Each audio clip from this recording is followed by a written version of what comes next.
Lorsque Lisa et moi voyageons pour nous acquitter de nos tâches à travers le monde, nous nous réjouissons du privilège de vous rencontrer dans des assemblées petites et grandes. Votre dévouement à l'œuvre du Seigneur nous inspire et témoigne de l'Évangile de Jésus-Christ. Nous rentrons chez nous après chaque visite en nous demandant si nous avons pu donner autant que ce que nous avons reçu. Lorsque nous voyageons, nous avons peu de temps pour faire du tourisme. Cependant, lorsque c'est possible, je consacre quelques instants à l'une de mes passions. Je m'intéresse à l'architecture et au design et je suis particulièrement fasciné par les ponts. Les ponts suspendus m'émerveillent.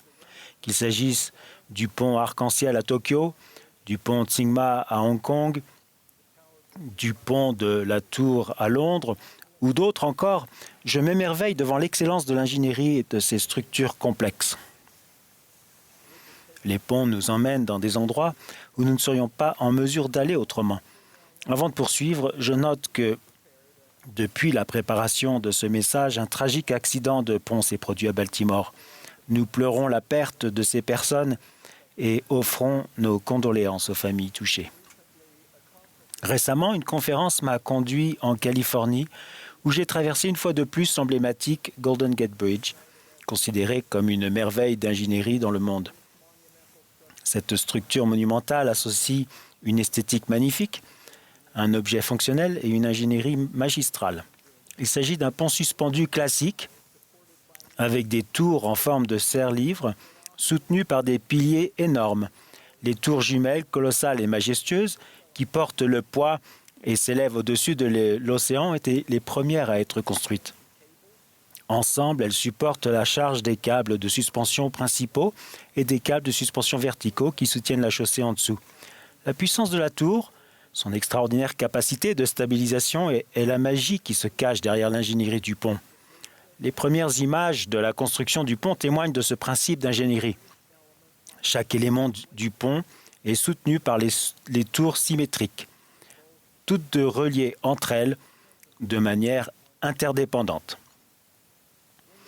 Une fois le pont achevé, avec ses deux tours fermement en place sur des piliers ancrés dans une fondation rocheuse, il est une image de force et de beauté.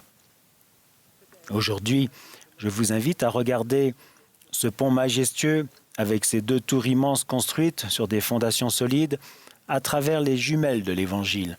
Au crépuscule du ministère de Jésus-Christ, pendant ce que nous appelons aujourd'hui la Semaine Sainte, un pharisien, qui était docteur de la loi, posa au Sauveur une question à laquelle il savait qu'il était presque impossible de répondre. « Maître, quel est le plus grand commandement de la loi ?»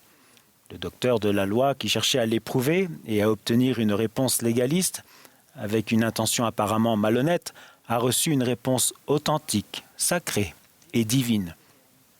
Jésus lui a dit « Tu aimeras le Seigneur ton Dieu de tout ton cœur, de toute ton âme et de toute ta pensée. » C'est le premier et le plus grand commandement. Pour reprendre notre analogie du pont, la première tour. Et voici le second qui lui est semblable.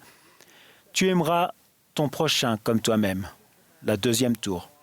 De ces deux commandements dépendent toute la loi et les prophètes, et enfin les éléments restants du pont.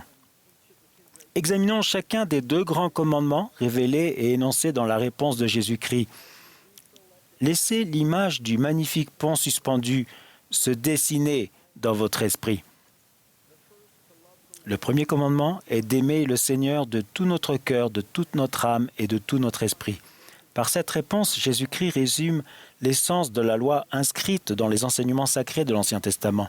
Le fait d'aimer le Seigneur se rapporte d'abord à notre cœur, soit à notre nature même. Le Seigneur nous demande d'aimer de toute notre âme, autrement dit, d'y consacrer tout notre être, et enfin, d'aimer de tout notre esprit, c'est-à-dire notre intelligence et notre intellect. L'amour pour Dieu ne connaît pas de limite, ni de fin, il est infini et éternel. Je trouve que l'application du premier grand commandement semble parfois abstraite, voire intimidante. Heureusement, lorsque je réfléchis à d'autres paroles de Jésus, ce commandement devient beaucoup plus compréhensible. Si vous m'aimez, gardez mes commandements. Voilà quelque chose que je suis capable de faire. Je peux aimer notre Père Céleste et Jésus-Christ, ce qui conduit ensuite à la prière, à l'étude des Écritures et au culte au temple. Nous aimons le Père et le Fils en payant la dîme, en sanctifiant le jour du sabbat, en menant une vie vertueuse et chaste et en étant obéissant. L'amour du Seigneur se mesure souvent par de petits actes quotidiens, des pas sur le chemin des alliances. Pour les jeunes, il peut s'agir d'utiliser les réseaux sociaux pour édifier plutôt que critiquer, de quitter une fête, un film ou une activité où vos principes pourraient être remis en question, ou encore de faire preuve de révérence pour les choses sacrées. Voyez ce bel exemple. C'était un dimanche de jeûne. Vance et moi avons frappé à la porte d'une humble maison. Avec d'autres diacres du collège, nous nous attendions à entendre les mots « Entrez, s'il vous plaît », avec un fort accent allemand, sur un ton accueillant mais assez fort pour qu'on puisse l'entendre à travers la porte. Sœur Müller était l'une des nombreuses veuves immigrées de la paroisse. Elle ne pouvait pas venir à la porte facilement car elle était aveugle. Alors que nous pénétrions dans la maison faiblement éclairée, elle nous a accueillis en nous posant des questions aimables. « Comment vous appelez-vous? Comment allez-vous? Aimez-vous le Seigneur ?» Nous lui avons répondu que nous étions venus pour recevoir son offrande de jeûne. Même à notre jeune âge, sa situation précaire nous était évidente et sa réponse, pleine de foi, était profondément touchante. J'ai mis une pièce de 10 centimes sur le comptoir plus tôt ce matin. Je suis tellement reconnaissante d'offrir mon don de jeûne. Auriez-vous la gentillesse de le mettre dans l'enveloppe et de remplir mon reçu d'offrande de jeûne? Son amour du Seigneur édifiait notre foi chaque fois que nous quittions sa maison. Le roi Benjamin a promis un pouvoir remarquable aux personnes qui respectent le premier grand commandement. Je désirerais que vous méditiez sur l'état béni et bienheureux de ceux qui gardent les commandements. Ils sont bénis en tout, et s'ils tiennent bon avec fidélité jusqu'à la fin, ils seront reçus dans le ciel, dans un état de bonheur sans fin. Aimer le Seigneur conduit au bonheur éternel. Jésus a dit ensuite, « Et voici le second qui lui est semblable, tu aimeras ton prochain comme toi-même. » C'est la deuxième tour du pont. Ici, Jésus établit un pont entre notre regard céleste tourné vers les cieux, qui consiste à aimer le Seigneur, et notre regard terrestre tourné vers l'extérieur, qui consiste à aimer nos semblables. L'un est interdépendant de l'autre. L'amour pour le Seigneur est incomplet si nous négligeons notre prochain. Cet amour extérieur englobe tous les enfants de Dieu sans distinction de sexe, de classe sociale, de race, de sexualité, de revenus, d'âge ou d'appartenance ethnique. Nous recherchons ceux qui sont blessés et abattus, ceux qui sont marginalisés, car tous sont pareils pour Dieu. Nous allons au secours des faibles, fortifions les mains languissantes et affermissons les genoux qui chancellent. Voyez l'exemple suivant. Frère Evans était surpris lorsqu'il s'est senti poussé à arrêter sa voiture et à frapper à la porte d'une famille qui lui était inconnue. Lorsqu'une veuve, mère de plus de 10 enfants, lui a ouvert la porte, la situation difficile et les besoins importants de cette famille lui sont immédiatement devenus évidents. Le premier besoin était simple, de la peinture pour leur maison, mais il a été suivi par de nombreuses années de services temporels et spirituels. Cette mère reconnaissante a écrit plus tard au sujet de son ami envoyé du ciel, « Vous avez passé votre vie à tendre la main aux plus petits d'entre nous. Comme j'aimerais entendre ce que le Seigneur a à vous dire lorsqu'il vous exprime sa reconnaissance pour le bien que vous avez fait, financièrement et spirituellement, pour les personnes dont seuls vous et lui auront jamais connaissance. Merci de nous avoir bénis de tant de façons pour les missionnaires que vous avez soutenus. Je me demande souvent si le Seigneur vous a choisi de manière exclusive ou si c'est juste vous qui avez su écouter. Pour aimer notre prochain, nous devons accomplir des actes de bonté et de service à la manière du Christ. Êtes-vous capable d'oublier vos rancunes, de pardonner vos ennemis, d'être accueillant et serviable à l'égard de vos voisins et d'aider les personnes âgées? Vous serez chacun inspiré lorsque vous construirez votre tour d'amour pour votre prochain.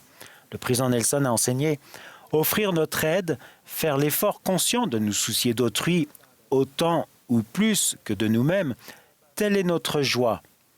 Surtout lorsque cela n'est pas pratique ou nous amène à sortir de notre zone de confort. Le respect du second commandement est la clé pour devenir un véritable disciple de Jésus-Christ. Jésus a également enseigné, de ces deux commandements dépendent toute la loi et les prophètes. Ceci est très instructif. Il existe une interdépendance importante entre le fait d'aimer le Seigneur et de s'aimer les uns les autres. Pour que le pont du Golden Gate remplisse la fonction pour laquelle il a été conçu, les deux tours doivent être aussi solides et puissantes l'une que l'autre pour supporter le poids des câbles de suspension de la chaussée et de la circulation qui traversent le pont. Sans cette symétrie de construction, le pont pourrait être compromis, voire s'effondrer. Pour qu'un pont suspendu puisse remplir la fonction pour laquelle il a été construit, ces tours doivent fonctionner ensemble en parfaite harmonie. De même, notre capacité à suivre Jésus-Christ dépend de notre pouvoir et fermeté à vivre le premier et le deuxième commandement de manière équilibrée et avec un dévouement égal à l'un à l'autre. Les querelles croissantes dans le monde suggèrent cependant que nous négligeons parfois ce principe ou que nous l'oublions. Certains sont tellement concentrés sur le respect des commandements qu'ils font preuve de peu de tolérance à l'égard de ceux qu'ils considèrent comme étant moins justes. Certains trouvent difficile d'aimer ceux qui choisissent de vivre leur vie en dehors de l'alliance ou même en s'abstenant de toute participation religieuse. D'autres encore insistent sur l'importance d'aimer autrui sans reconnaître que nous sommes tous responsables devant Dieu. Certains refusent catégoriquement l'idée qu'il existe une vérité absolue, ou le bien et le mal, et considèrent que la seule chose qui est requise de nous est de tolérer et d'accepter totalement les choix des autres. L'un ou l'autre de ces déséquilibres peut faire basculer, voire tomber votre pont spirituel. Dallin Oaks a écrit cette situation en ces termes : « Il nous a été commandé d'aimer tout le monde, puisque la parabole du bon samaritain nous enseigne que chaque individu est notre prochain. Mais dans notre zèle à respecter ce second commandement, nous ne devons pas oublier le premier, aimer Dieu de tout notre cœur, de toute notre âme et de tout notre esprit. » La question qui se pose donc à chacun d'entre nous est la suivante: comment construire notre propre pont de foi et de dévouement sur lequel nous érigerons de grandes tours pour aimer Dieu et aimer son prochain? Eh bien, il suffit simplement de se lancer. Nos premiers efforts peuvent ressembler à un plan au dos d'une serviette en papier ou un schéma préliminaire du pont que nous espérons construire. Ils peuvent consister en quelques objectifs réalistes visant à mieux comprendre l'évangile du Seigneur ou à s'engager à moins juger les autres. Personne n'est trop jeune ni trop vieux pour commencer. Au fil du temps, grâce à une planification réfléchie reposant sur la prière, les idées rudimentaires s'affinent. Les nouvelles actions deviennent des habitudes.